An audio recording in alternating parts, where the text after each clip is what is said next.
Yani her gün sevgimiz artarak devam ediyor. Böyle de geçecek gibi. Ürkütücü bir sevgi var çocuğa karşı, tuhaf bir his. Her gün bir deneyim, her gün bir deneyim. Bir kere endişeni kontrol etmek de başlı başına bir deneyim. Yani tek başınıza... Merhaba arkadaşlar, yepyeni haberlerle karşınızdayız. Barış Arduç ve Hande Erçel Bir Başka Aşk adlı filmde başrollerini paylaşacak. Yaz döneminde Çeşme ilçesinde çekimleri başlayacak filmin için bir araya gelen iki yıldız oyuncu sosyal medyada gündem oldu. Barış Arduç ve Hande Erçel Netflix'te yayınlanacak olan Bir Başka Aşk adlı isimde başrollerini paylaşacak.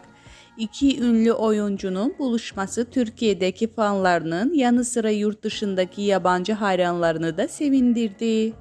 Çekimler için hazırlıklar neredeyse sona geldi. Film çocukluk arkadaşı olan Ege ve Aslı'nın yıllar sonra bir araya gelmesi ve aralarında başlayan etkileyici bir aşk hikayesini konu edecek.